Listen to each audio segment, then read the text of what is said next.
Hello all, welcome to story Walt. నేను రిజ్వానా. మనోభిరామం 5వ భాగంలో కృష్ణానది నుండి దాటడానికి అందరూ నిశ్చయించుకుంటారు. ఈలోగా అడవిలో నుంచి ఒక ఆర్తనాదం వినిపిస్తుంది. ఏమిటని అందరూ వెళ్ళి చూడగా కొత్తగా పెళ్ళై కాపురానికి బయలుదేరిన సుశీలను తోడుగా వచ్చిన బాబాయ్ రేప్ చేయడంతో అతనిని రాయితో తల బద్దలు కొడుతుంది. ఆ సంఘటన తట్టుకోలేక సుశీల కృష్ణానదిలో దూకి ఆత్మహత్య చేసుకుంటుంది. ఇక రాజేంద్ర సుమతులకు ఒకరి మీద ఒకరికి ఆకర్షణ తగ్గిపోవడంతో ఇద్దరూ దెబ్బలాడుకుంటారు. అందరూ వారికి నచ్చజెప్పి శాంతపరుస్తారు. ఈలోగా హెలికాప్టర్ సౌండ్ వినిపిస్తుంది. హెలికాప్టర్ మెల్లగా కిందికి దిగుతుంది. అందులో నుంచి ఒక పైలట్ దిగుతాడు. ఇంతవరకైతే విన్నాం కదా. ఇక్కడ నుంచి కథ ముందుకు ఇలా కొనసాగుతుంది. ఎస్ఎస్వి, శరత్, అతని వెనుక పిల్లలు, ఆడవాళ్లు గుంపులుగా నిలబడ్డారు. ఒక్క నిమిషం తలలు రేగి బట్టలు మాసి చిరిగి దుమ్ము కొట్టుకుని ఉన్న వారి వైపు చూశాడు. మీకోసం 4 రోజులుగా ఈ శ్రీశైలం అడవులు అన్నీ గాలిస్తున్నాం. నా పేరు కెప్టెన్ రమేష్. అతను తనని పరిచయం చేసుకుంటూ చేయి చాపాడు. నా పేరు యశస్వి, ఇతని పేరు శరత్. యశస్వి పరిచయం చేశాడు. గాలివానకు రోడ్లు తెగిపోయినాయి, కమ్యూనికేషన్లు పోయినాయి. వాగుకి కొట్టుకు వెళ్ళి బస్సు చెట్లకి చిక్కి ఉంది. అందులో డ్రైవర్ శవం ఉంది, కండక్టర్ శవం దొరికింది. ఇంకెవరిది దొరకలేదు. మీలో ఎవరైనా ఈ అడవిలో ఉన్నారేమోనని వెతకడం ప్రారంభించాం. మేం ఇప్పుడు బయటికి వెళ్ళడం ఎలా అంది కావు అమ్మగారు. మా అమ్మగారు, ఇక భయపడకండి, మిమ్మల్ని ఈ అడవిలో నుంచి బయటకు చేర్చే భారం మాది అన్నాడతను. రంగు కాగితాలు, తోరణాలు కట్టిన ఆ బస్సు హైదరాబాద్ చేరుకోగానే అప్పటికే అక్కడ కిటకిటలాడుతూ జనం కోలాహలంగా మూగి ఉన్నారు. వాళ్లంతా బస్సులో వెళ్ళిన పిల్లల తాలూకు తల్లిదండ్రులు, బంధువులు, శరత్ భార్యా పిల్లలు, హితులు, వ్యాపార భాగస్వాముల కుటుంబాలు, స్కూల్ టీచర్లు, ఫోటోగ్రాఫర్లు, ఇంకా పేపర్లో ఈ బస్సులో యాత్రికులు తప్పిపోయిన వైనం చదివి ఆసక్తిగా చూడడానికి వచ్చిన మరికొంతమంది. అందరూ బస్సు చూడగానే ఓహోహో అంటూ హాహాకారాలు చేశారు. బస్సు ఆగి తలుపులు తెరుచుకొని మొదట పిల్లలు బయటికి దిగిరాగానే వారి వారి కుటుంబ సభ్యులు వచ్చి వారిని కౌగిలించుకొని ముద్దులతో ముంచెత్తసాగారు. వాళ్ళు ఏడుస్తున్నారు, నవ్వుతున్నారు, భగవంతుడిని స్తుతిస్తున్నారు. పత్రికల నుండి వచ్చిన ఫోటోగ్రాఫర్లు కొంతమంది ఈ దృశ్యాలను ఫోటోలు తీస్తున్నారు. కొంతమంది బస్సులో నుంచి దిగి వస్తున్న పెద్దవాళ్ల వెంటపడి మైక్ చాస్తూ మిస్, మీ బాధలు చెప్పరు అని, మిస్టర్, మీ ఎక్స్పీరియన్స్ వివరించరు అని వేధించసాగారు. ఎవరికి వారికే వారు శ్రీశైలం అడవిలో చిక్కుకుపోయి పడిన బాధలు ప్రచురించాలని, జనాలకి తెలియజేయాలనే ఆత్రం. ఒక అతను యశస్వి వెంట వచ్చాడు. Mister please. యశస్వి మాట్లాడలేదు, ముందుకు వెళ్ళిపోయాడు. అతను సౌరికి అడ్డుగా వచ్చాడు. మిస్ ప్లీజ్, నేను నా ఉద్యోగంలో కొత్తగా జాయిన్ అయ్యాను, కాస్త హెల్ప్ చేయండి. సౌరి నిస్సహాయంగా చూసింది. ఇంతలో జనం అటు వచ్చేశారు. యశస్వి అక్కడ వచ్చి సౌరి చెయ్యి పట్టుకుని బయటకి తీసుకువెళ్ళాడు. ఇంకేం చేయలేని ఫోటోగ్రాఫర్ సౌరి చెయ్యి పట్టి తీసుకువెళుతున్న ఆ దృశ్యం ఫోటో తీశాడు. సౌరి కూడా అతని చెయ్యి ఎక్కడ వదులు అయితే జారిపోతుందోనని గట్టిగా వేళ్లతో బంధించి పెనవేసి పట్టుకుంది. అంతటా జనం జనం. నేల ఈనినట్టే, భూమి మీద జనం వరద పొంగు వచ్చినట్లే. సౌరి, యశస్వి కష్టం మీద జనంలో నుంచి బయటికి వచ్చారు. వారికి యజ్ఞనారాయణ గారు ఎక్కడా కనిపించటం లేదు. ఈ గుంపులో డాడీ ఎక్కడ చిక్కడిపోయారో ఏమిటో అంది సౌరి. అదే నాకు అనుమానంగా ఉంది అన్నాడతను కలియ వెతుకుతూ. మీ డాడీకి నిన్ను అప్పచెప్పేస్తే ఇక నాకు నిశ్చింత. అతను గొణుక్కున్నాడు. ఏమిటి? అతని మాటలు సరిగ్గా వినపడక అడిగింది. ఏం లేదు. యజ్ఞనారాయణ గారు కనిపించకపోవడం యశస్వికి చాలా విచిత్రంగా ఉంది. ఇద్దరు జనాన్ని తప్పించుకుని పూర్తిగా బయటకు వచ్చేశారు. అక్కడ ఎదురుగా యజ్ఞనారాయణ గారి నల్లటి అంబాసిడర్ కారు ఉంది. పక్కనే డ్రైవర్ నిలబడి వేచి చూస్తున్నాడు.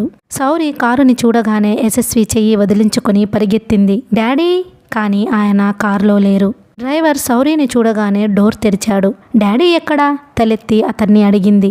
ఇంతలో అమ్మా సౌరి, వచ్చావా తల్లి అని వినిపించింది. సౌరి తిరిగి చూసింది. ఎదురుగా సోమసుందరం గారు. బాబాయ్, డాడీ ఎక్కడా అంది ఆనందంగా.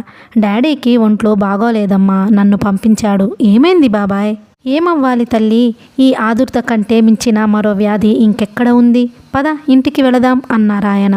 సౌరి లోపల కూర్చుంది. సోమసుందరం గారు కూర్చున్నారు. ఉంటాను సౌరి అన్నాడు యశస్వి. పినతండ్రితో మాట్లాడుతున్న సౌరి తల తిప్పి విచిత్రంగా చూస్తూ, ఉంటావా? ఎక్కడా? కారు ఎక్కండి.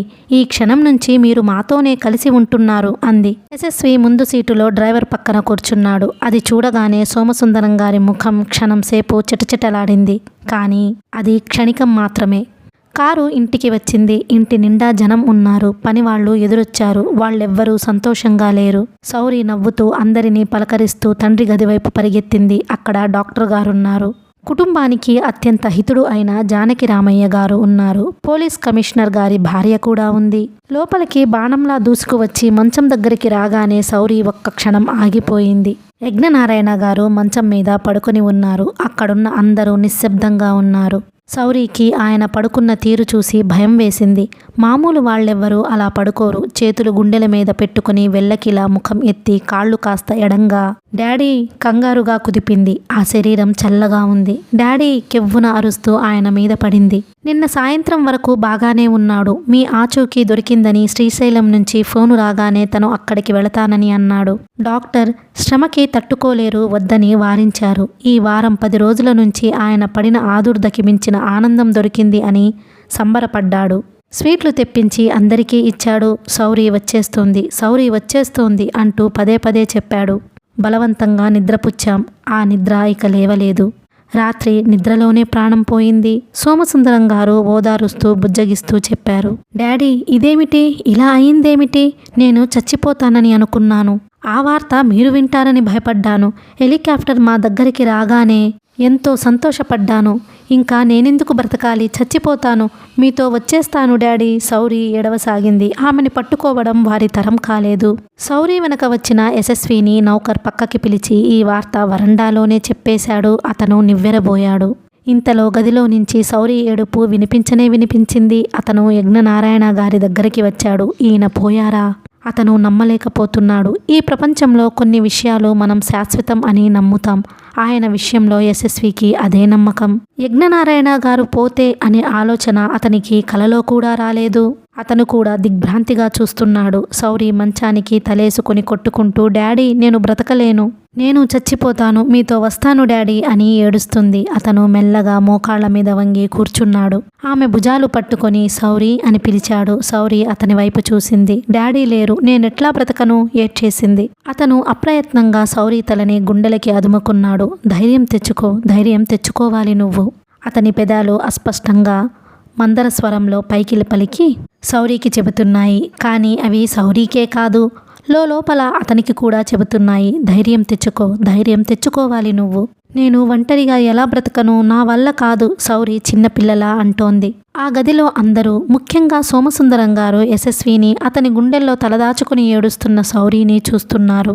ఆయనకి సౌరిని పొదివి పట్టుకోవడం ఆ చనువు బాగాలేదు. సౌరి పెళ్లి కాని పిల్ల. అతను ఆఫ్టర్ ఆల్ ఆ ఇంటికి ఒక ఆశ్రితుడు. కమిషనర్ గారి భార్యని చూస్తూ మీరు కాస్త సౌరిని దగ్గరకు తీసుకోండమ్మా అన్నాడు. ఆవిడ తల ఊపి ఆమె దగ్గరికి వెళ్ళింది. యశస్వి సౌరిని ఆవిడకి అప్పజెప్పాడు. సౌరి వచ్చేసిందిగా, ఇక దహనక్రియల ఏర్పాట్లు చూడండి అన్నారెవరో. యశస్వి ఆ ఏర్పాటు చూడడానికి వెళ్ళాడు. ఆ విధంగా సౌరి యశస్విల ప్రయాణం అందరిలా శ్రీశైలం నుంచి తిరిగి రాగానే పూర్తి అయిపోలేదు. యజ్ఞనారాయణ గారి మరణంతో అది ప్రారంభం అయినట్టయింది. సాయంత్రం అయ్యింది. దహనం పూర్తి అయి అందరూ వచ్చేశారు. ఎక్కడి వారు అక్కడికి వెళ్ళిపోయారు. ఇంటి నిండా బంధుజనం కుటుంబాలతో సహా కిటకిటలాడుతున్నారు. సోమసుందరం గారి భార్య ఇంటి పెత్తనం చేతుల్లోకి తీసుకుని ఏ పనులు చేయాలో చెబుతోంది. ఆవిడ మధ్యలో ఎప్పుడో సౌరి ఏడుస్తుండగానే అమ్మా సౌరి, బీరువా తాళాలు ఎక్కడున్నాయి అంది. సౌరి డ్రాయర్లో ఉన్నాయని చెప్పింది. వాటిని ఆవిడ కొంగుకి ముడేసుకుంది. యశస్వి శవదహనం అయి ఇంటికి వచ్చిన తరువాత వెళ్ళిపోయే ముందు ఒకసారి సౌరికి కనిపించి చెప్పి వెళ్ళాలని చూచాడు. కానీ సోమసుందరం గారి భార్య సౌరి పడుకుంది అనడంతో ఊరుకున్నాడు. అతను సౌరికి చెప్పి వెళ్ళాలని అక్కడే కూర్చుండిపోయాడు. కొద్దిసేపు అయిన తరువాత సోమసుందరం గారి భార్య వచ్చి సౌరి ఇప్పుడెవరిని చూడదట బాబు, నువ్వు వచ్చావని చెప్పాను, నేనెవరిని ఇప్పుడు కలవను పిన్ని అంది అని చెప్పింది. యశస్వి వెళ్ళిపోయాడు. సౌరి మామూలుగా అయిపోయిందా? అతనికి బాధగా అనిపించింది. అవును, అప్పుడంటే అడవిలో అవసరం, ఇప్పుడేముంది, వాళ్ల బంధువులంతా ఉన్నారు నడుస్తూ అనుకున్నాడతను.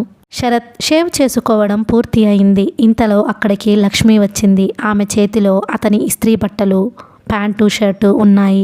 అక్కడ మంచం మీద పెట్టి వెళుతుంటే ఎదురుగా అద్దంలో చూసిన అతను లక్ష్మి అని పిలిచాడు. ఆ పిలుపులో ఎంతో ఆత్మీయత. వెళ్లబోతున్న లక్ష్మి ఆగి వెనక్కి తిరిగి చూసింది. అతను బాత్రూంలో నుంచి యువతలికి వచ్చాడు. ఇలా రా పిలిచాడు. లక్ష్మి మెల్లగా అడుగులు వేసుకుంటూ అతని దగ్గరకు వచ్చింది. లక్ష్మి, అతను మళ్ళీ పిలిచాడు. సంకోచంగా తలెత్తి చూసింది. అంతలోనే తలదించుకుంది. అతను ఆమె చుబుకం పట్టి ముఖం ఎత్తాడు. లక్ష్మి, నేను ఇదివరకటి మనిషిని కానని, శ్రీశైలం ప్రయాణం నన్ను మార్చేసిందని నీకు చాలాసార్లు చెప్పాను. అయినా ఇంకా ఎందుకలా జంకుగా ఉంటావు? లక్ష్మి కళ్ళెత్తి చూసింది. ఆ కళ్ళలో నీళ్లు సుళ్ళు తిరుగుతున్నాయి. వాటిని చూడగానే అతనికి ఆనాటి రాత్రి శ్రీశైలం రోడ్డు మీద ఉరికి వస్తున్న వాగు గుర్తుకు వచ్చింది. ఏమిటది చెప్పు. ఇదివరకటి కంటే నేను నిర్లక్ష్యంగా ప్రవర్తించేవాడిని. నిన్ను, ఇంటిని, పిల్లల్ని పట్టించుకునేవాడిని కాదు. ఇప్పుడలా కాదుగా. అయినా ఇంకా ఎందుకలా బేలగా ఉంటున్నావు, చిక్కిపోతున్నావు? డాక్టర్ గారు ఏమంటున్నారో తెలుసా? నువ్వు మనసులో ఏదో బాగా దిగులు, భయం పెట్టుకున్నావని. అవేమిటో నాకు చెప్పవు? అతను ఆ అడిగిన తీరుకి లక్ష్మి అతని గుండెల్లో తలదాచుకొని ఒక్కసారిగా వెక్కి వెక్కి ఏడవసాగింది. ఏమైంది? అతను దగ్గరకు తీసుకుని వీపు మీద తడుతూ బుజ్జగిస్తూ అడిగాడు. దేనికైనా భయపడుతున్నావా లక్ష్మి? మళ్ళీ అడిగాడు. లక్ష్మి ఏడుస్తూనే చెప్పేసింది. అవునండి, భయపడుతున్నాను. డాక్టర్ గారు చెప్పింది నిజమేనండి. నాకెందుకో చాలా భయంగా ఉంది. నా గుండెలు భయంతో అవిసిపోతున్నాయి. ఏ విషయంలో? అతను లాలనగా అడిగాడు. మీ విషయంలోనేనండి. నా విషయంలోనా? అవును. నేనేమైనా కాని పని చేస్తున్నానా? అవును. ఏమిటది? వచ్చినప్పటి నుంచి నన్ను బాగా చూస్తున్నారు. నేను మీరు ఎలా ఉండాలని కోరుకున్నానో, ఇన్నాళ్ళు నా ఇష్ట దైవాలకి పూజలు చేసి ప్రార్థనలు చేశానో అచ్చు అలాగే చూస్తున్నారు. అయినా నాకు భయంగా ఉంది. ఎందుకంటావ్?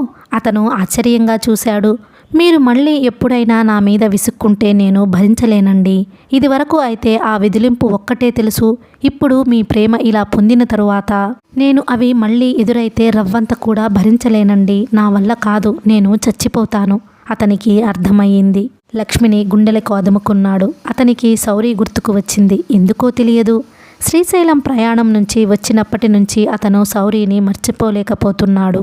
ఆ అమ్మాయిలో హుందాతనం, గుండె నిబ్బరం, ఆ ముఖంలో స్వాభిమానం అతను ఇంతవరకు ఏ ఆడపిల్లలోనూ చూడలేదనిపిస్తుంది. అతని మనస్సు అప్పుడప్పుడు అతనికి తెలియకుండా శౌరిని గురించి ఆలోచిస్తోంది. అది గుర్తుకు రాగానే ఆ ఆలోచనలు వదిలించేసుకుని లక్ష్మిని, పిల్లల్ని గురించి ఆలోచిస్తున్నాడు. ఇప్పుడు కూడా శౌరి అతనికి గుర్తుకొచ్చింది. అతనికి భయం వేసింది. లక్ష్మికి తన మనసులో ఆలోచనలు తెలియడం లేదు కదా. మీ ప్రేమ లేకుండా నేను బ్రతకలేనండి. లక్ష్మి ఏడుస్తోంది. అవేం మాటలు లక్ష్మి? అసలు ఎందుకలా అవుతుంది అన్నాడు. ఆమె కళ్ళ నీళ్లు తుడుస్తూ, చూడు, నువ్వు మాటిమాటికి ఏడిస్తే నేను చూడలేను. నవ్వుతూ ఉండాలి అన్నాడు. ఏడవనండి, నేను ఏడవను, లక్ష్మి వాగ్దానం చేసింది అంటూనే చప్పున కళ్ళనీళ్లు తుడుచుకొని ముఖం ఎత్తి నవ్వింది. ఆ నవ్వు వెనక నవ్వకపోతే అతనికి కోపం తెప్పిస్తానేమోనని భయం లీలగా కనిపిస్తోంది. లక్ష్మి తన కోసం తనుగా కాకుండా అతని కోసం నవ్వేస్తోంది. ఇదివరకు అయితే అతనికి వెంటనే చిరాకు వచ్చేసేది. అక్కడ నుంచి వెళ్ళిపోయేవాడు. ఇప్పుడు అలా చేయటం లేదు. ఆమె మనసు ఎరిగి ప్రవర్తించాలని మహా తాపత్రయపడుతున్నాడు. లక్ష్మిని వదిలి అతను స్నానానికి బాత్రూంలోకి వెళ్ళాడు. అతను స్నానం చేసి వచ్చేసరికి లక్ష్మి, తల్లి, పిల్లలు రెడీ అయి ఉన్నారు.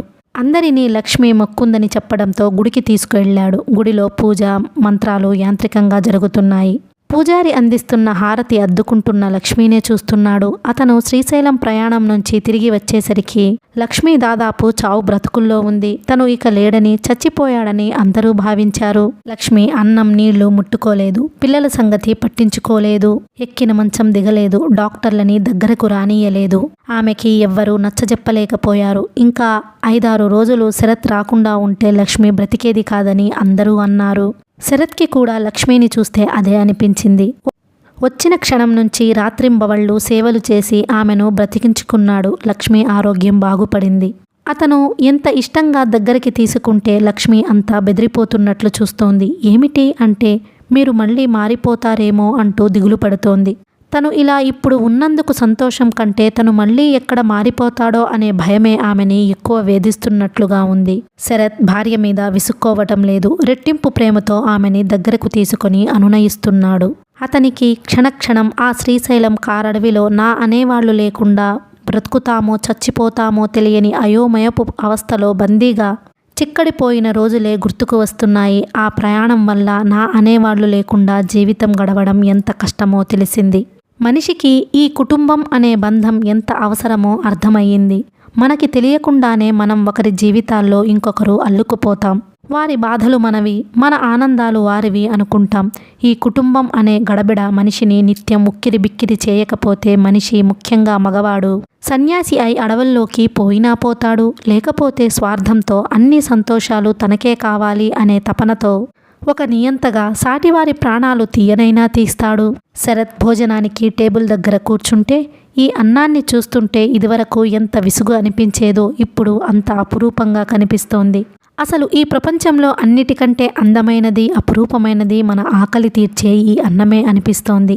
అందుకేనేమో అన్నారు పెద్దవాళ్ళు, అన్నం పరబ్రహ్మ స్వరూపం అని.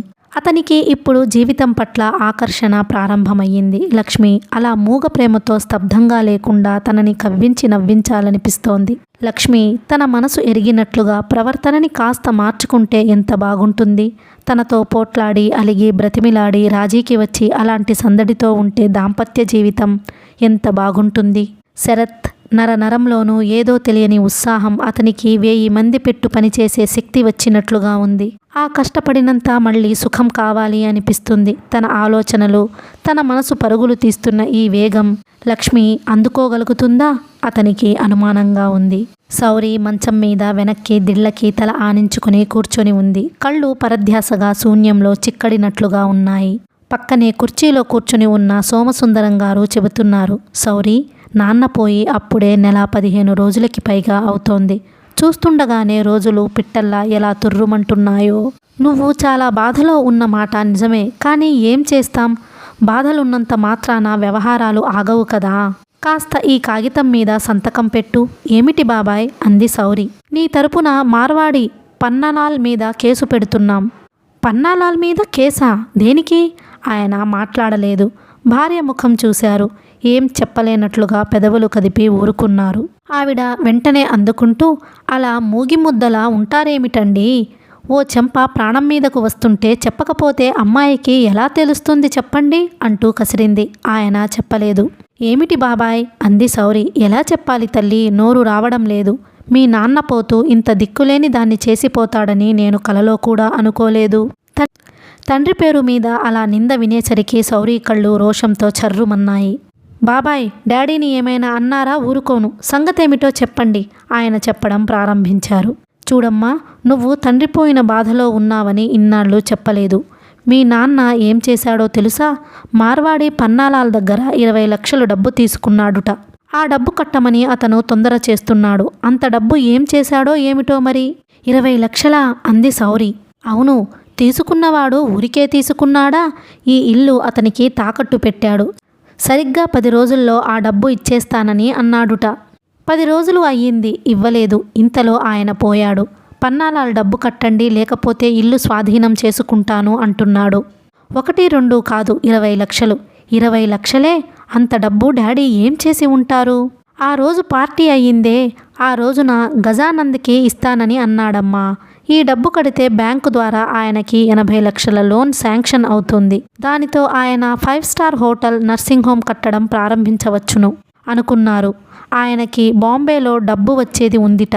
అది రాగానే మార్వాడి పన్నాలాల్కి ఆ డబ్బు కట్టేసి ఆ ఇంటి కాగితాలు విడిపించి మీ నాన్నకి ఇస్తానని అన్నాడు. ఇప్పుడు గజానందం అనేదేమిటంటే ఆ డబ్బు తనకి అప్పుగా కావాలని అడిగిన మాట నిజమేనని, ఆ డబ్బు మీ నాన్న ఆయనకి ఇచ్చారని, తను అన్నమాట ప్రకారం ఆ డబ్బు మీ నాన్న పోయే ముందు రోజే తిరిగి ఇచ్చేశానని మొత్తుకుంటున్నాడు. మరి ఆ డబ్బు ఏమై ఉంటుంది బాబాయ్? సౌరి ముఖంలో ఆందోళన స్పష్టంగా కనిపిస్తోంది. అదే నాకు తెలియడం లేదు. బీరువాలో, లాకర్లో అన్నీ తిరగతోడాను. నాకు డబ్బు ఎక్కడా కనిపించలేదు. 1, 2, 20 లక్షలు. నాకు మతిపోతోంది. సేట్ పన్నాలాలేమో లాయర్ గారి మాట విలువ మీద నా కోడలి డబ్బు ఇచ్చాను, నేను వడ్డీ ఆశతో ఇవ్వలేదు. నా కొడుకు నా ప్రాణం తింటున్నాడు, డబ్బు కావాలి స్వామి అంటూ తొందర చేస్తున్నాడు. మీ నాన్న పోయాడు అనేసరికి అతనికి గుండెలు జారాయి. ఆ పన్నాలాల్ కొడుకు ఉన్నాడే, వాడు మరీ రోగు. డబ్బు వారం రోజుల్లో ఇస్తారా, ఇల్లు స్వాధీనం చేసుకోమంటారా అంటున్నాడు. నేను మా లాయర్ భీమశంకరం గారి దగ్గరకు వెళ్ళి ఈ ఆపద నుండి మమ్మల్ని రక్షించండి మహాప్రభో అని కాళ్ళు పట్టుకున్నాను. ఆయన ఒక సలహా చెప్పాడు. అదేమిటంటే, నీ చేత మా తండ్రి గారైన యజ్ఞనారాయణ గారు పోయారు. ఈ ఆస్తికి వారసురాలిని నేను. ఈ అప్పుతో నాకు సంబంధం లేదు అని దావా వేయించుదాం అన్నారు. అదేమిటి, వాళ్ళు ఊరుకుంటారా? అంది ఆయన భార్య. ఊరుకోరు. ముందు కేసు కోర్టులో పడితే ఇల్లు స్వాధీనం చేసుకునే ప్రమాదం తప్పుతుంది. ఈ లోపల మనం ఆ డబ్బు ఎవరు కాజేశారా అని ఆచూకీ లాగవచ్చు అన్నారాయన. ప్రస్తుతానికి ఈ గండం దాటాలి అంటే మనకి ఇదొక్కటే మార్గం. ఇక్కడ కాగితాల మీద సంతకం పెట్టమ్మా. ఆయన కాగితాలు అందించాడు. సౌరి ఆ కాగితాలు చేత్తో పక్కకి నెట్టేసింది. పెట్టను బాబాయ్ అంది. పెట్టవు? ఎందుకని? డాడీ ఇల్లు తాకట్టు పెట్టి డబ్బు తీసుకున్న మాట నిజమేగా? నిజమే. అందులో అబద్ధం ఏమీ లేదుగా? లేదు. సేట్ పన్నాలాల్ మనల్ని ఏమీ మోసం చేయలేదుగా? లేదు. మరి అతని మీద కేసు పెట్టడం ఏం న్యాయం? డాడీ ఆయన దగ్గర ఇల్లు హామీ ఇచ్చి డబ్బు తీసుకున్నారు. మనం కట్టకపోతే ఇల్లు స్వాధీనం చెయ్యాలి. సౌరి, నీకేమైనా మతిపోయింది? లేదు. డాడీ బ్రతికి ఉంటే ఇంతే చేసేవారు. నేను మా డాడీ కూతురిని. నాకు మా ఇంటికన్నా మా డాడీ మాట ముఖ్యం. వెళ్ళండి బాబాయ్. పన్నాలాల్ని ఇల్లు స్వాధీనం చేసుకోమని చెప్పండి. ఎందుకంటే సౌరి గుండెల మీద చేయి వేసుకుంటూ, అంత డబ్బు నేను కట్టలేను. నా దగ్గర లేదు. నా నగలు, ఫిక్స్డ్ డిపాజిట్స్ అన్నీ పోగు చేసినా అంత డబ్బు రాదేమో. అసలు డాడీ పోవటమే నా దురదృష్టం. వెళ్ళండి బాబాయ్. నన్ను ఇంకేమీ అడక్కండి. ఆయన ఎప్పుడు ఇంట్లో నుంచి వెళ్ళిపోమ్మంటే నేను అప్పుడే వెళ్ళిపోతాను అని దిండులో ముఖం దాచుకొని ఒక్కసారిగా ఏడవసాగింది. అసలు దీనికంతా కారణం ఆ దరిద్రుడు, ఆ యశస్వి. అతని కోసమే మీ నాన్న ఆ గజానందం కట్టే హోటల్, నర్సింగ్ హోమ్ కోసం ఆసక్తి చూపించాడు. ఆయన ఈ డబ్బు 80 లక్షలు శాంక్షన్ చేసేట్లు బ్యాంకు వారి దగ్గర రికమెండ్ చేయించేట్టు, ఆ గజానందం ఆ నర్సింగ్ హోమ్ కట్టే బాధ్యత ఆ యశస్వికి అప్పజెప్పేట్లు. ఇది మీ నాన్న ఆ గజానందం గారి మధ్య డీల్. ఆ వెధవే మీ నాన్నని బుట్టలో వేసుకుని దీనికి ప్రోత్సహించాడు. తన పబ్బం గడుపుకొని వెళ్ళాడు. ఇప్పుడు చూడు, కనీసం ఒక్కసారి అయినా వచ్చి చూశాడా? మీ నాన్న వాడికి ఎంత సాయం చేశాడు. చివరికి తన ఇల్లు పోగొట్టుకొని తన ప్రాణం అయిన నీ భవిష్యత్తు కూడా పాడు చేసుకున్నాడే. చీచి, ఒక్కొక్కరు శనిలా మన ఇంట్లో అడుగుపెట్టి మన భవిష్యత్తు పాడు చేస్తారు. లాయర్ గారు ఆ 20 లక్షలు ఈ యశస్వి కాజేసినట్టుగా ఇతన్ని కూడా ఇరికిద్దామని అంటున్నారమ్మా. బాబాయ్, కొద్దిసేపు నన్ను ఒంటరిగా వదిలేస్తారా? సరే సరే, నువ్వేం మనసు పాడు చేసుకోవద్దు సౌరి. పెద్దవాడిని నేను లేనా? నేను నిన్ను ఒంటరిగా వదిలేస్తానా? అలా వదిలేస్తే స్వర్గంలో ఉన్న అన్నయ్య నన్ను క్షమిస్తాడా? నువ్వు కాస్త నాతో సహకరించు అంతే నేను నిన్ను కోరేది. నేను చెప్పిన ప్రతి విషయం తర్కం లేకుండా అంగీకరించు. అందరినీ నేను ఒక ఆట ఆడిస్తాను. పన్నాలాల్ అన్నయ్య పోయాడు కదా అని నిన్ను దిక్కులేని దానివి అనుకుంటున్నాడులా ఉంది. నా తడాఖా చూపిస్తాను. అమ్మాయి అవతలికి వెళ్ళమంటే మీరు ఇంకా ఇక్కడే నిలబడి రంకెలు వేస్తారేమిటి అంటూ ఆయన భార్య అనసూయ అవతలికి లాక్కెళ్ళింది. సౌరి మంచం మీద పడుకుంది. మనసులో గుండెలవిసిపోయే బాధ, చెప్పలేని ఒంటరితనం. తండ్రి హఠాత్తుగా పోవడంతో సౌరి మనసు బింబేలు పడిపోతోంది. శ్రీశైలం ప్రయాణం నుంచి తను తండ్రి కోసం ఎంత ఆతురతగా పరిగెత్తుకు వచ్చింది. శ్రీశైలం వెళ్లిన ప్రయాణికులు బస్సు ఏమైందో కనిపించటం లేదన్నప్పటి నుంచి ఆయన ఆకాశం భూమి తలక్రిందులు చేసినంత హడావిడి చేశారుట. కమ్యూనికేషన్స్ తెగిపోయినాయి. ఉధృతంగా పొంగిన వాగులు ఆ మార్గం అంతా కరాళ నృత్యం చేస్తున్నాయి. బస్సు కొట్టుకుపోయి ఒక చోట కనిపించింది. డ్రైవర్లు, కండక్టర్లు శవాలు కనిపించాయి. మిగతా ప్యాసింజర్స్ ఎవరి ఆనమాలు ఎక్కడా లేవు. అందరూ ఎక్కడో బ్రతికి ఉన్నారా లేక మూకుమ్మడిగా చచ్చిపోయారా? బస్సులో బయలుదేరిన వారి బంధువులంతా యజ్ఞనారాయణ గారి ఇంటికి వచ్చారు. ఆయన రెస్క్యూ స్క్వాడ్ని పంపమని గొడవ చేసి హెలికాప్టర్లని వెతకడానికి వెళ్ళిన తర్వాత సమాచారం కోసం ఫోన్ దగ్గరే ఉన్నారు. బంధువులు, ఫ్రెండ్స్ దగ్గర నుంచి సౌరి వార్త తెలిసిందా అని ఒకటే ఫోన్లు. అయ్యగారు అన్నం నీళ్లు ముట్టుకోవడం లేదు అని నౌకర్లు ఒకటే గొడవ. డాక్టర్లు వచ్చి ఆయనకి నిద్రకి ఇంజెక్షన్ ఇచ్చి బలవంతంగా నిద్రపుచ్చాలని ఎంతగానో చూశారు. కానీ ఆయనకి నిద్ర రాలేదు. మా సౌరి బ్రతికి ఉందని తెలిస్తే హాయిగా నిద్రపోతాను, బ్రతికి లేదని తెలిస్తే శాశ్వతంగా నిద్రపోతాను డాక్టర్ అనేవారుట. నౌకర్లు సౌరి దగ్గరకు చేరి సౌరి వెళ్ళిన తరువాత ఇంట్లో జరిగిన ప్రతి క్షణం వర్ణించి వివరిస్తుంటే సౌరి వింటోంది. తండ్రిని గురించిన కబర్లు అలా వింటుంటే మనసుకి ఊరటగా ఉంది. ప్రతి మనిషి అంతే. తనకిష్టమైన వారు ఎదురుగా లేకపోతే వారి కబుర్లు వినటంలో ఊరట, ఆనందం పొందుతారు. సౌరి కూడా అంతే చేస్తోంది. హెలికాప్టర్స్లో వెతికేవారు ప్రయాణికులు దొరికారని, క్షేమంగా ఉన్నారని మెసేజ్ పంపారని పోలీస్ కమిషనర్ గారు చెప్పగానే యజ్ఞనారాయణ గారు పేరు పేరున నౌకర్లని కేకవేసి ఆనందంగా ఈ వార్త చెప్పారు. ఆయన కుర్చీలో కూలబడ్డారు. నౌకర్ని కాఫీ తీసుకురా అన్నారు. వారం రోజుల తరువాత ఆయన తనంతట తాను ఆహారం కావాలని అడిగిన మొదటిసారి అది. డాక్టర్ వచ్చాడు. ఒక్కరోజు డాక్టర్ మా అమ్మాయి రాగానే ఒక్కసారి కళ్ళారా చూసి తర్వాత మీరు చెప్పిన మందులు తూచా తప్పకుండా తీసుకుంటాను. ఇంకెప్పుడూ జీవితంలో మీకు ఎదురు చెప్పను. ఇది ఆఖరిసారి. ఈ ఒక్కసారికి నన్ను క్షమించండి అన్నారు చేతులు జోడిస్తూ. ఆయన నవ్వుతూ, సౌరి తిరిగి వస్తే ఇక మందులు అవసరమే ఉండదు. నేను రాత్రికి బెంగళూరు వెళ్తున్నాను. అక్కడ ఒక పెళ్లి ఉంది. ఎల్లుండి వస్తాను. వచ్చిన తరువాత మీరు నర్సింగ్ హోంలో చేరి కనీసం 2 వారాలైనా బెడ్ రెస్ట్ తీసుకోవాలి. చాలా వీక్గా ఉన్నారు అన్నాడు. తప్పకుండా అన్నారు యజ్ఞనారాయణ గారు. ఆయన ఆ రోజు రాత్రే శాశ్వతమైన విశ్రాంతిలోకి వెళ్ళిపోయారు. తను బ్రతికి ఉన్నానని ఆయనకి తెలిసింది. కానీ తను తిరిగి రావడం ఆయన చూడలేదు. ఈ దురదృష్టం తనదా, ఆయనదా, లేక ఇద్దరిదా? ఆమె కళ్ళ మీద చేయి ఆనించుకొని పడుకుంది. మనసంతా మహా ఒంటరితనం. ఈ ప్రపంచంలో తనకి ఎవ్వరూ లేని ఏకాకితనం. ఈ బ్రతుకు వెళ్ళదీయడం తన వల్ల అవుతుందా? రాత్రి అయితే చాలు, ఒకటే కలలు. చీకటి, అడవి, పరిగెత్తి అలసిపోతోంది. ఒకసారి చూస్తే ఎవరిదో చెయ్యి తనకి ఆసరాగా ఉంటుంది. ఆ వ్యక్తి ఎవరో తెలియదు. ఇద్దరు అడవిలో పరుగు పెడుతుంటారు. ఆమె అనుకుంటూ ఉంటుంది, వ్యక్తి కనిపించని ఆ చెయ్యి తండ్రిదే అయి ఉంటుంది. ఆయన తనకు కనిపించని తోడు కదా మరి. అలాంటి ఆలోచనలు చేసి తనకి తానే ధైర్యం తెచ్చుకోవాలని ఎంతగానో అనుకుంటుంది. కానీ సాధ్యం కాదు. అంతలోనే ఉప్పెనలా దుఃఖం వచ్చేస్తోంది. మళ్ళీ తనకి తానే ధైర్యం తెచ్చుకుంటుంది. తండ్రి నేర్పిన శిక్షణ, ఆయన నేర్పిన ఆత్మవిశ్వాసం తను కోల్పోకూడదు. సౌరి ఆలోచిస్తుండగానే ఫోన్ మోగింది. ఆమె తలెత్తి ఒక్క క్షణం ఆ ఫోన్ రింగ్ వింది. తరువాత చేయి చాచి రిసీవర్ తీసింది. హలో, నెమ్మదిగా అంది. హలో సౌరి, నేను శరత్ని మాట్లాడుతున్నాను. అతని కంఠం వినగానే సౌరికి ఎందుకో కళ్ళల్లో రాబోయిన ఆశ ఆరిపోయింది. తను ఎదురు చూసిన వ్యక్తి కాదు అతను. ఎలా ఉన్నారీ పూట? అతను స్నేహపూరితమైన స్వరంతో అడిగాడు. పర్వాలేదు. ఏమైనా తిన్నారా? తిన్నాను. ఆమె సమాధానాలు సూటిగా తుంచినట్లుగా కూడా ఉండడంతో శరత్ సంభాషణ పెంచలేకపోయాడు. మీరు మరీ అలా ఇంట్లో కూర్చుండిపోయే కంటే కాస్త నలుగురులోకి వస్తే మనసు తేలిక పడుతుందేమో. సౌరి, మీ డాడీకి మీకు గల అనుబంధం మా డాక్టర్ గారు చెప్పగా విన్నాను.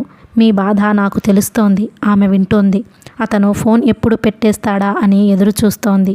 అతను క్షణం ఆగి అన్నాడు, may I help you in anything? No thank you. ఆమె ఫోన్ పెట్టేసింది. పెట్టేసిన తరువాత నో అని అనకుండా ఊరికే థ్యాంక్ యూ అని అంటే సరిపోయేదేమో అనుకుంది.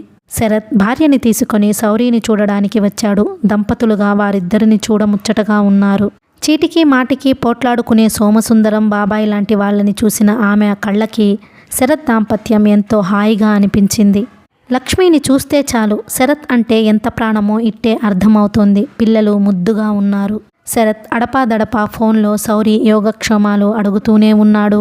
లక్ష్మి వాళ్ళ ఇంటికి రమ్మనమని మరీ చెప్పింది. సౌరిని చూడడానికి పప్పి, మిగతా పిల్లలు, టీచర్స్ అందరూ వచ్చారు. పిల్లలందరూ ఆంటీ ఆంటీ అంటూ సౌరి తమ బంధువు అయినట్టే ఆప్యాయంగా మాట్లాడారు. కావు అమ్మగారు, ఆచార్ల గారు కూడా వచ్చి చూసి వెళ్ళారు. ఆవిడ నోరు తెరిచి ఇల్లు చూస్తూ, అమ్మాయి, నీకు ఇంత డబ్బు ఉందా? నిన్ను చూస్తే అలా అనుకోలేదు సుమా అంటూ ఆశ్చర్యపోయింది. సుమతి కూడా వచ్చింది. రాజేంద్ర పెళ్లి చేసుకోనని అన్నాడుట. వాడి అంతు తేలుస్తాను అంటూ శపథాలు చేస్తోంది. రాజేంద్ర ఇప్పుడు మార్గరేట్తో తిరుగుతున్నాడట. నేను మార్గరేట్ పేరు వాళ్ళ స్కూల్ గోడల మీద వ్రాయించాను. నాకు తెలిసిన కుర్రాళ్ళు ఉన్నారు. వాళ్ళని బస్టాప్ దగ్గర నిలబెట్టి అది వస్తుంటే వెళ్తుంటే బాగా అల్లరి చేయించాను.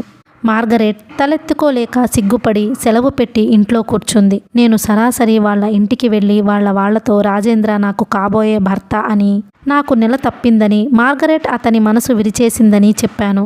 వాళ్ళన్న బాగా తిట్టాడుట. అప్పుడేమైందో తెలుసా? మార్గరేట్ ఏమన్నది తెలియదు గాని రాజేంద్ర పార్కుకు వచ్చి నన్ను కలవమని అన్నాడు. నేను రాను అన్నాను. అతనే మా ఇంటికి వచ్చాడు. నీకు దండం పెడతాను కానీ మార్గరేట్ జోలికి వెళ్ళకు మహాతల్లి అన్నాడు. మార్గరేట్ అతన్ని వదిలి వెళ్ళేలా చేశాను. అతనితో చెప్పేశాను, ఒక్క మార్గరెట్టే కాదు, నన్ను కాకుండా నువ్వు ఇంకెవరితో స్నేహంగా ప్రేమగా ఉండాలని చూసినా వాళ్ళకి ఇదే గతి పడుతుంది అన్నాను. ఆలోచించుకో. నన్ను మర్యాదగా పెళ్లి చేసుకుంటావా లేక నీ గర్ల్ ఫ్రెండ్స్కి ఇలాంటి గతి పట్టించుకుంటావా అన్నాను. రాజేంద్ర నన్ను పెళ్లి చేసుకోవడానికి అంగీకరించాడు. ఈ నెల 10వ తారీఖు మా రిజిస్టర్ మ్యారేజ్ అంటూ చెప్పింది. అతన్ని బలవంతంగా అలా కట్టుకునేలా చేసినందువల్ల నీకు ఏం వస్తుంది అంది సౌరి. ఇలాంటి దాంపత్యం ఎక్కడికి దారి తీస్తుందోనని భయపడుతూ. నేను అతని చేతిలో ఆటబొమ్మని కాను అని రుజువు అవుతోంది. వదిలేసే విషయం వస్తే నేను అతన్ని వదిలేస్తాను. నన్ను అతను మీ అందరి ముందు తిట్టిన తిట్లు నా జన్మలో మర్చిపోను. దానికి ప్రాయశ్చిత్తం ఇదే. నేను అతన్ని పెళ్లి చేసుకొని మీ అందరి ఇళ్లకి వస్తాను. నువ్వు అసలు ప్రెగ్నెంట్ కాలేదని అతనికి తెలిస్తే కాదని రుజువేమిటి, అబార్షన్ అయిందని చెబుతాను. రాజేంద్ర సుమతి పోరు పడలేక ఈ పెళ్లికి ఒప్పుకున్నాడని శౌరికి అర్థమయ్యింది. అతను కూడా ఇన్విటేషన్ కార్డ్ ఇవ్వడానికి వచ్చాడు. మొత్తానికి పెళ్లి చేసుకుంటున్నారు. ఇకనైనా పోట్లాటలు మానేసి ఆనందంగా ఉండండి అంది శౌరి. ఆనందమా? మేమిద్దరమా? చూడండి శౌరి గారు, నిప్పు ఉప్పు ఎప్పుడైనా కలయికగా ఉంటాయా?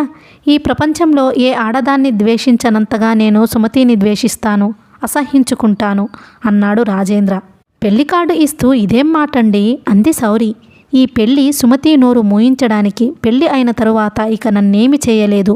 ఇంతవరకు తను నన్ను నరకం పెట్టింది. ఇక నుంచి నరకం పెట్టడం నా వంతు అవుతుంది. పెళ్లి అయితే నా మీద అధికారం వస్తుందని తను అనుకుంటుంది. ఇష్టం వచ్చినట్లు తన్నటానికి, నా కసి తీర్చుకోవడానికి నాకు కావలసినంత స్వేచ్ఛ అని నేను అనుకుంటున్నాను. పెళ్లి కాకుండా కొడితే పరాయి పిల్లని కొడతావా అని నన్ను జైల్లో తోసేస్తారు. పెళ్లి అయిన తరువాత ఎంత చితకబాదినా ఎవ్వరూ జోక్యం చేసుకోరు. నన్ను పెళ్లి చేసుకుంటున్నానని తెగ మురిసిపోతుంది లేండి. పెళ్లి అయిన తరువాత తెలుస్తుంది వరస అన్నాడు రాజేంద్ర. అతని కళ్ళలోని రాక్షసానందం చూసి శౌరి భయపడింది. ఇదేం పెళ్ళి అనిపించింది. ఇద్దరూ ఇద్దరే, ఒకరికి ఒకరు ఏమీ తీసిపోరు. మనసంతా ఒట్టి స్వార్థం, ప్రలోభం, నక్కజిత్తులు. సుశీల తల్లి కూడా వచ్చింది. ఆవిడ ఆ బస్సులో ప్రయాణం చేసిన ప్రతి వ్యక్తిని కలుసుకుని తన కూతురు ఎలా చనిపోయిందో చెప్పమని వేడుకుంటోంది. ఒక్కగానొక్క పిల్ల ప్రాణప్రదంగా పెంచుకుంది. పెళ్లి చేసి అత్తవారింటికి పంపిస్తుంటే ఈ ఘోరం జరిగింది. పిచ్చిదానిలా ఉన్న ఆవిడ ఏడుపు చూస్తుంటే గుండెలు కరిగి నీరవుతున్నాయి. ఆవిడ శౌరి చేతులు పట్టుకుని, అమ్మా, మీరందరూ ఈ ప్రమాదంలో చిక్కుకొని బయటపడ్డారు కదమ్మా. నా కూతురు ఎందుకు రాలేకపోయింది? నదిలో ఎలా పడిపోయిందమ్మా? అసలు నదిలో పడడం మీరు చూశారా? లేక అడవిలోనే ఎక్కడైనా ఉందా? నేను వెళ్ళి వెతుక్కోనా అంటోంది. సుశీలకి జరిగిన అన్యాయం గురించి ఆవిడకి చెప్పకూడదని అక్కడే యశస్వి అందరికీ చెప్పాడు. సుశీల పొరపాటుగా నదిలో పడిపోయింది. ఆయన తల మీద రాయిపడి దెబ్బ తగిలి చచ్చిపోయాడు. ఈ మాటే అందరూ చెప్పారు. ఆవిడ క్షోభ ఎవ్వరూ చూడలేకపోతున్నారు. ప్రాణప్రదంగా పెంచుకున్న కూతురు. ఆవిడకి త్వరలో పిచ్చి ఎక్కినా ఎవ్వరికీ ఆశ్చర్యం కలగదు. అలా ఉంది ఆవిడ స్థితి. ఇంతలో మళ్ళీ ఫోన్ మోగింది. శౌరి తీసింది. ఆశాభంగం కలిగింది. కమిషనర్ గారి భార్య. శౌరి క్షేమ సమాచారాలు అడిగింది. మధ్యాహ్నం వస్తుందిట. శౌరి ఫోన్ పెట్టేసింది. అందరూ వచ్చారు. ప్రతి ఒక్కరూ పలకరించారు. ప్రతి వాళ్ళు తండ్రి పోయిన వార్త విని ఊరడింపు వాక్యాలు పలికారు. చివరికి తను బాగా పరిచయం లేని శరత్తో సహా కావు అమ్మగారు, ఆచార్లగాడు కూడా వచ్చారు. వారికి తెలిసిన ధైర్యవచనాలు చెప్పారు. పిల్లలందరూ కూడా వచ్చారు. ఆంటీ, ధైర్యంగా ఉండండి, మా ఇంటికి రండి అన్నారు. పరిచయం లేని వారంతా ఆత్మీయత పెంచుకొని ఊరట కల్పిస్తున్నారు. శౌరికి సాయపడాలని, దుఃఖం పంచుకోవాలని ఆరాటపడుతున్నారు. అందరూ వచ్చారు, ఒక్క యశస్వి తప్ప. అందరూ మాట్లాడారు, ఒక్క యశస్వి మినహా. ఆ రోజు బస్సు దిగి రాగానే తండ్రి శవం చూడగానే తను తల్లడిల్లిపోయిన క్షణంలో దగ్గరికి తీసుకుని ఏం ఊరట చెప్పాడో అంతే. తండ్రి శవ దహనం వెంట వెళ్ళాడు. మళ్ళీ కనిపించలేదు. ఫోన్ చేసి పలకరించలేదు. శౌరికి ఇది చాలా ఆశాభంగంగా ఉంది. శ్రీశైలం ప్రయాణంలో అడవిలో తప్పిపోవటం ధర్మమా అని అతని పట్ల తనకి ఉన్న అపోహలు అన్నీ తొలగిపోయినాయి. ఇద్దరి మధ్య స్నేహబంధం స్థిరపడిందనే అనుకుంది. ఇంటికి తిరిగి రాగానే తండ్రి ఎదురుగానే ఆయన మెడ చుట్టూ చేతులు పెనవేసి, డాడీ, ఈ ప్రయాణం వల్ల నీకు నచ్చిన పని ఒకటి జరిగింది. యశస్వి నేను ఫ్రెండ్స్ అయ్యాం డాడీ అని చెప్పాలనిపించింది. తండ్రి మరణంతో తన కోరిక నెరవేరనే లేదు. తను ఈ మాట చెప్పగానే ఆయన ఎంత సంబరపడతారో ఎన్నో రకాలుగా ఊహించింది. యశస్విని భోజనానికి పిలవాలని, తనే స్వయంగా వంట చేసి తండ్రితో కలిసి భోజనం పెట్టాలని అనుకుంది. అన్ని ఆలోచనలు తల్లక్రిందులు అయినాయి. ఒక్కటి జరగలేదు. తండ్రికిష్టం అయిన పని తను చేసిందని ఆయనకి తెలిసే అవకాశమే రాలేదు. అతను కంటికి కనిపించకుండా పోవడానికి కారణం ఏమిటో అని ఇన్నాళ్ల నుంచి తను తల బ్రద్దలు కొట్టుకుంటోంది. ఇప్పుడు సోమసుందరం బాబాయ్ వచ్చి ఆ సమస్య తేల్చేశాడు. తండ్రి అతని కోసం తమ ఇల్లు తాకట్టు పెట్టి సేట్ పర్నాలాల్ దగ్గర 20 లక్షలు తీసుకుని గజానంద్కి ఇచ్చాడుట. గజానంద్ ఆ డబ్బు తన తండ్రికి తిరిగి ఇచ్చేశాడుట. మరి ఆ డబ్బు ఏమైందో ఆ దైవానికే తెలుసు. సేట్ పర్నాలాల్ డబ్బు కట్టి ఇంటి కాగితాలు వదిలించుకోమని ఒత్తిడి చేస్తున్నాడుట. అది ఆయన కోడలి డబ్బుట. మాట కోసం అప్పు పెట్టాడుట. ఇలాంటి లావాదేవీలు తండ్రి బ్రతికి ఉండగా అనేకం జరిగాయి. తండ్రి తనకి చెప్పేవాడు. ఎందుకో తెలియదు, ప్రతి చిన్న విషయము తనకి చెప్పే తండ్రి ఇది చెప్పకుండా దాచాడు. దీనికి కారణం ఏమిటి? యశస్వి కోసం ఈ పని చేస్తున్నాడు కాబట్టి తను ఇష్టపడదని చెప్పలేదా? కొద్ది రోజుల్లో వెనక్కి వచ్చేసే ఆ డబ్బు వ్యవహారం గురించి ఎందుకులే చెప్పడం అనుకున్నాడా? ఆయన ఇల్లు, ఎఫ్డిఆర్, ఈ ఎవరికో డబ్బు అవసరం అంటే తాకట్టుకి ఇవ్వడం ఇదేమీ ప్రథమంగా జరిగింది కాదు. నమ్మకస్తులు, నిజాయితీ పరులు అవసరం అంటే ఆయన ఆదుకునేవారు. ఆ కాగితాలు మన ఇంట్లో ఉండి ఏం చేస్తాయమ్మా, వారికి ఉపయోగపడని అనేవాడు. డాడీ, వారు మోసం చేస్తే అని తను అంటే, నేను లాయర్ని తల్లి, నేను పెట్టదలుచుకుంటే ఎవరినైనా చిక్కుల్లో పడేయగలను. అంత మనుషుల స్వభావం తెలుసుకోకుండా చేస్తానా అనేవాడు. ఎక్కడైనా ఎవరికైనా ఉపకారం జరుగుతుంటే ఆయన చెయ్యి ముందుకు వెళుతుందే తప్ప వెనక్కి వచ్చేది కాదు. ఇది సౌరికి చిన్నప్పటి నుంచి అనుభవమే. ఆయనలో ఆ స్వభావమే ఆయనకి అంతమంది హితులని, అభిమానులని సంపాదించి పెట్టింది. సౌరికి ఇప్పుడు అర్థమయ్యింది. యశస్వి ముఖం చాటువేశాడు. ఈ డబ్బు చిక్కు తను ఎక్కడ ఆదుకోవాలో, సోమసుందరం బాబాయ్ వాళ్ళు ఎక్కడ నిలదీస్తారోనని భయపడ్డాడు కాబోలు. అతను అంత పిరికివాడా? సమస్య పెనుభూతంలా వచ్చింది నిజమే, కానీ ఈ ఆపదలో తను పక్కన నిలబడి తనతో పాటు ఈ పోరాటం ఎదుర్కొంటే ఎంత బాగుండేది. తనని ఒంటరిదాన్ని చేసి వదిలేశాడు. సౌరి నిట్టూర్చింది. అయితే ఇతను కూడా అందరిలాంటి వాడేనన్నమాట. అభిమానాలు, స్నేహాలు, ఆర్థిక పరిస్థితి బాగున్నంత వరకే కాబోలు. సౌరి ఆ ఇంటిని కలియజూసింది. ఈ ఇంట్లో ఎన్నెన్నో జ్ఞాపకాలు. ఈ ఇల్లు తనది కాకుండా పోవటమా? ఇది నిజమేనా? తండ్రి లేడు, ఈ ఇల్లు కూడా ఉండదు. ఇదేమిటి? హఠాత్తుగా తన జీవితం ఇలా అయోమయంగా, దారి తెన్ను తోచనట్లుగా అయిపోయిందేమిటి? సౌరి కళ్ల ముందు అర్ధరాత్రి శ్రీశైలం అడవుల్లో బస్సు ఆగిపోయి ఆశ్రయం కోసం వెతుకుతున్న దృశ్యం కళ్ల ముందు కదిలింది. ప్రస్తుతం తన పని అలాగే ఉంది. తండ్రి మరణం అనే వరదలో తన జీవితంలో ఆశలు, ఆనందాలు అన్నీ కొట్టుకుపోయినాయి. తను మళ్ళీ ఈ ప్రపంచంలోకి వచ్చి మామూలు మనిషిగా జీవనం సాగించాలి అంటే తను అదృష్టంతో పోరాడాలి. తన శక్తి సరిపోతుందా? ఈ సమస్యల సుడిగుండంలో నుంచి బయటపడగలుగుతుందా? ఈ ఇల్లు దక్కించుకోగలుగుతుందా?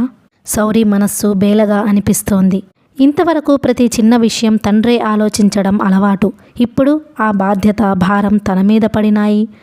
తను వేసే ప్రతి అడుగు తన భవిష్యత్తు నిర్మించటమో, అధఃపాతాళానికి తోయటమో చేస్తోంది. సౌరికి హఠాత్తుగా అనిపించింది, తన ఈ భయాలు, ఆలోచనలు, ఆందోళనలు సర్వం పంచుకునేటందుకు ఎవరైనా ఒక తోడు ఉంటే ఎంత బాగుంటుంది. సౌరి మందుల షాపులో మందులు తీసుకుంటోంది. సౌరి పిలుపు వినిపించింది. చప్పున వెనక్కి తిరిగి చూసింది. ఎదురుగా యశస్వి నిలబడి ఉన్నాడు. అతని పక్కన అధునాతనమైన అలంకరణతో ఒక అమ్మాయి ఉంది. బాగున్నావా? అతని కళ్ళు బాధామయంగా ఉన్నాయి. పెదవులు లేని నవ్వు తెచ్చిపెట్టుకున్నాయి. సౌరి అతని పక్కన ఉన్న అమ్మాయిని అరక్షణం పాటు తీవ్రమైన తిరస్కారపు చూపులతో ఎగాదిగా చూసింది. చాలా బాగున్నాను అని మందులు, చిల్లర తీసుకుంది సౌరి. విసురుగా వెళ్ళిపోతుంటే అతను వెనకే వచ్చాడు. సౌరి, నీతో నేను మాట్లాడాల్సిన పని ఉంది అన్నాడు. నాకు మాట్లాడాల్సిన పని లేదు అంటూనే వెళ్ళి ఆటోలో కూర్చుంది. సౌరి అతను వెన్నంటినట్లే ఆటో దగ్గరికి వచ్చాడు. ఆటో కమ్మి పట్టుకొని చాలా ముఖ్యమైన విషయం మాట్లాడాలి. సౌరి ప్లీజ్ అన్నాడు. సౌరి అతని వైపు చూడనేలేదు. కంపరంగా దూరంగా జరిగి కూర్చొని పోనీ డ్రైవర్ అంది. ఆటో అతను స్టార్ట్ చేశాడు. ఆటో ముందుకు పోతుంటే సౌరి గుండెలు ఆవేశంతో ఎగసిపడసాగినాయి. కోపంతో ముక్కుపుటాలు అదురుతున్నాయి. తనతో మాట్లాడాలా? ఏం గొప్ప? తనని చూస్తే గుర్తుకు వచ్చిందేమో. ఏం మాట్లాడాలిట? తనేం సాయం చేయలేకపోయాననా? ఎవరికి కావాలిట ఇతని సాయం? సౌరి కళ్ళల్లో నీళ్లు ఊరసాగినాయి. ఈ మధ్యనే యశస్వి ఇంద్రా మహేంద్ర కాంట్రాక్టర్స్ దగ్గర చేరినట్టు ఆమెకి తెలిసింది. వారిది సిటీలో చాలా ప్రసిద్ధి చెందిన కంపెనీ. అక్కడ ప్యూన్ ఉద్యోగం దొరికిన అదృష్టమేనని అందరూ మురిసిపోతారు. ఎందుకంటే వారిచ్చే జీతాలు, వసతులు అలాంటివి. పనిలో లాభాలు పిండుకుంటారు. పని వారిని సంతోషంగా ఉంచుతారు. యశస్వి వారి ఫారంలో ఇంజనీర్గా జాయిన్ అయ్యాడట. కారు, ఇల్లు, నౌకర్లు, దర్జాకేం కొదవలేదు. పరిస్థితులు ఎంత వేగంగా మారిపోతాయి. తను ఆటోలో, అతను కారులో. ఈ ఇంద్రమహేంద్ర వాళ్ళు యశస్విని ఇంజనీర్గా తమ ఫారంలోకి రమ్మనమని అడగడం తనకి తెలియని విషయం ఏమీ కాదు. డైనింగ్ టేబుల్ దగ్గర తండ్రి, అతను చర్చించుకుంటుంటే చాలాసార్లు వింది. వాళ్ళు నిన్ను అడుగుతున్నారు యశస్వి, మంచి జీతం, ఇల్లు, కారు, నౌకర్లు అన్నీ ఇస్తారుట. అంతేకాదు నీకు లాభాల్లో పర్సంటేజ్ ఇస్తామని అంటున్నారు. వాళ్ళకి సమర్థుడు నమ్మకస్తుడు అయిన ఇంజనీర్ కావాలి. వారి కంపెనీ తరపున ప్రతి సిటీలో నైట్ క్లబ్ కట్టాలని వారి ధ్యేయం. వాళ్ళకి చాలా ప్రాజెక్టులున్నాయి అని తండ్రి అంటే, నో సార్, అలాంటి కంపెనీలో నాలాంటి వాళ్ళు ఇమడలేరు. వ్యక్తిత్వం ఆలోచన గల వాళ్ళు వారి పెత్తనం భరించలేరు. వాళ్ళు వాళ్ళ క్రింద ఉద్యోగులని మనుషులుగా చూడలేరు, యంత్రాల్లా పనిచేయాలి అంటారు. అదీగాకుండా వాళ్ళ ప్రాజెక్టులు నాకు ఇష్టం లేదు. ఎంతసేపు నైట్ క్లబ్బులు, సినిమా థియేటర్లు, 5 స్టార్ హోటల్స్ తప్ప మామూలు మనిషి కోసం ఏదీ ఆలోచించరు. అది తప్పు అని నేను అనను. మనిషి డబ్బు సంపాదించాల్సిందే, కానీ ఆ సంపాదన ఒక లిమిట్ దాటి వెళ్ళకూడదు అనేదే నా తత్వం అన్నాడు యశస్వి. యశస్వి వెళ్ళిపోయిన తరువాత తండ్రి అతన్ని గురించి చెబుతూ, ఇతనిది చాలా విచిత్రమైన మనస్తత్వం అమ్మా. అందరూ ఆ కంపెనీలో ఎలా దూరటమా అని ఆలోచిస్తే ఇతను అవకాశం వెతుక్కుంటూ వచ్చినా అందుకోలేదు అన్నాడు. ఎందుకంటావు డాడీ అంది తను. యశస్వి లాంటి వాళ్ళకి జీవితం గురించి కలలు ఆశలు ఉండవమ్మా. ప్రాక్టికల్గా ఆలోచిస్తారు. వారి జీవితాలకి ఏది ఎంత అవసరమో బాగా తెలుసు. దాన్ని మించి ఆరాటపడరు. యశస్వికి ఉన్న దాంట్లో తృప్తి పడడం చిన్నప్పటి నుంచి అలవాటు. అతని మనసు ఎప్పుడు ఎవరికి ఎలా సాయపడదామా అని ఆరాటపడుతూ ఉంటుంది. మీలాగానా అంది నవ్వుతూ. అవును, నాలాగే ఆయన నవ్వారు. క్షణం ఆగి తనలో తను అనుకుంటున్నట్లే, అవును నిజం సుమా, అచ్చు నాలాగానే ఆలోచిస్తాడు అన్నాడాయన. సౌరికి యశస్వి తండ్రి ముందు ప్రదర్శించిన ఆ ప్రవర్తన అంతా ఒక నాటకం అనిపించింది. అతను తండ్రికి నచ్చిన పనులే చేసేవాడేమో, అదే అతని అసలు మనఃప్రవృత్తి అయితే ఇప్పుడు మరి ఆ ఇంద్రమహేంద్రలో ఎందుకు జాయిన్ అయినట్టు? ఆ నీతి వాక్యాలు ఏమైనాయి? సౌరి ఎక్కిన ఆటో ఆరాధన అపార్ట్మెంట్ దగ్గరికి వచ్చి ఆగింది. సౌరి అందులో నుంచి దిగింది. డబ్బులు చెల్లించి లిఫ్ట్ దగ్గరికి వచ్చి ఎక్కి పైకి వెళ్ళింది. అక్కడ తండ్రి ఆఫీస్ రూమ్ దగ్గర యజ్ఞనారాయణ అనే బోర్డు కనిపించగానే కాలింగ్ బెల్ నొక్కి ఆ అక్షరాలని ఆత్మీయంగా చేత్తో తాకింది. ఇంతలో తలుపులు తెరుచుకున్నాయి. అమ్మాయి గారు వచ్చారా? ఆలస్యం అయిందేమిటి అని కంగారు పడుతున్నాను అంది దేవమ్మ. ఇవిగో మందులు తెచ్చాను, వేసుకో దేవమ్మ అంది. సౌరి తండ్రి ఉండే ఈ ఆఫీస్కి మారి 10 రోజులకి పైగా అవుతోంది. ఆ రోజే నౌకర్లు అందరికీ రావలసిన జీతాలు కాక మరో నెల జీతం ఇచ్చి, ఇక మీ అవసరం నాకు లేదు, నేను డాడీ ఆఫీస్లో ఉంటాను అని చెప్పింది. కారు అమ్మేసింది. నౌకర్లందరినీ తీసేసింది. దేవమ్మ ఏడుస్తూ చేతులు జోడించి, అమ్మాయి గారు, నన్ను మాత్రం వెళ్ళిపోమ్మని అనకండి. నేను మిమ్మల్ని ఏమీ అడగను. మీ దగ్గరే పడి ఉంటాను. నాకెవ్వరూ లేరు. ఇంత పిల్లప్పుడు మీ అమ్మగారు నన్ను ఇంటికి తెచ్చుకున్నారు అంది. సరే దేవమ్మ, నేను మాత్రం ఒంటరిగా ఎలా ఉండగలను? నువ్వు నాతోనే ఉండు, కానీ జీతం అంత ఇవ్వలేను. నీతో పాటు నేను కూడా సమంగా పనిచేస్తాను కాబట్టి నీ జీతం తగ్గించినా ఏమీ అనుకోకు అంది సౌరి. ఆ రోజు సాయంత్రమే సౌరి దేవమ్మని తీసుకుని ఇక్కడికి వచ్చింది. రాగానే తండ్రి టేబుల్ దగ్గర కూర్చొని ఒక ఉత్తరం రాసింది. పన్నాలాల్ గారికి, డాడీకి మీరు ఇచ్చిన పైకం వాపస్ చేయలేదు, అందుకని ఇంటి తాళాలు మీకు పంపేస్తున్నాను. ఇందులో మీ మీద నాకేం ఆగ్రహం లేదు. మేము పైకం చెల్లించలేక ఇల్లు పోగొట్టుకున్నాం. ఈ దురదృష్టం నాది. మీరు హడావిడి చేయకుండా కబురు పెట్టినందుకు కృతజ్ఞురాలిని. ఇట్లు సౌరి. సౌరి సోమసుందరం గారికి ఆ ఉత్తరం, ఆ ఇంటి తాళాలు ఇచ్చి, బాబాయ్ పన్నాలాల్ గారికి ఇవ్వు అంది. ఏమిటమ్మా ఇది అన్నాడాయన. ఇంటి తాళం చెవులు. ఇంటిని ఆయనకి స్వాధీనం చేసేస్తున్నాను. నేను నీకు ఈ ప్రమాదం తప్పే మార్గం చెప్పాను కదమ్మా. ఏమిటి? ఆ రమేష్ని పెళ్లి చేసుకోవడమా? అవును. ఇందులో తప్పేముంది? అతన్ని పెళ్లి చేసుకుంటే ఈ క్షణంలో డబ్బు పన్నాలాల్కి కట్టేసి మీ ఇల్లు విడిపించుకోవచ్చు. రమేష్ కాస్త ఆడంగి వ్యవహారంగా ఉండే మాట నిజమే. అదంతా వాడి తల్లి పెంపకం లోపం అని చెప్పానుగా. పెళ్ళి అయితే నువ్వు వాడిని మార్చుకోవచ్చు. వాడు అసలు ఎవరు చెప్పినా వింటాడు. చాలా మంచివాడు. కాస్త మెల్లకన్ను అనుకో. అయితే మాత్రమేం? అందచందాలు మనకి అన్నం పెడతాయా? బోలెడంత ఆస్తి. తండ్రి లేడు. మీ పిన్నికి తమ్ముడు కొడుకేనయ్యే. ఉభయాత్ర మేమిద్దరం పెద్దవాళ్ళం. చక్కగా 2 ఆస్తులు కలిస్తే 4 తరాలు తిన్నా చెదరని ఆస్తి. బాబాయ్ చాలు ఆపు. ఆ తాళం చెవులు ఇచ్చిరా. ఇదే ఆఖరి మాట అంటావా? సౌరి తల ఊపింది. చూడమ్మా, ఆఖరిసారి చెబుతున్న ఆడపిల్లవి. డబ్బు సంపాదించడం చాలా కష్టం. అందులో అతి సుకుమారంగా పెరిగిన దానివి.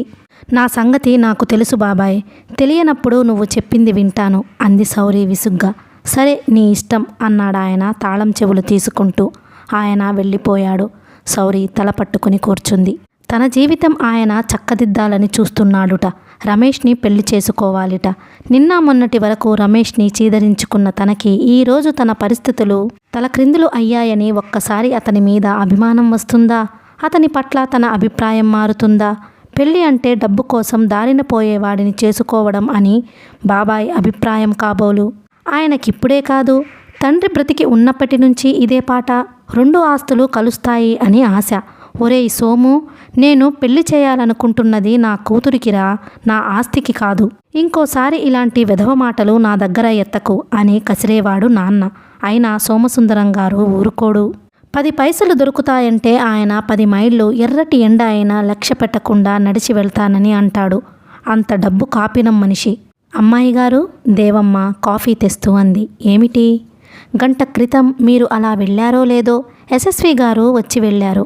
ఆ మాట వినగానే సౌరి ముఖం జేవురించింది. మన ఇంటికి రావద్దని అమ్మాయి గారు మాట్లాడరని చెప్పకపోయావా? చెబుదామనే అనుకున్నానండి. కానీ ఆయన మీరు ఎలా ఉన్నారు, భోజనం చేస్తున్నారా, దిగులుగా ఉన్నారా అని అంత ఆపేక్షగా అడుగుతుంటే చెప్పలేకపోయానండి అంది మొహమాటంగా. నేను ఉన్నప్పుడు వస్తే నేను చెబుతాను అంది సౌరి. కథ కొనసాగుతుంది.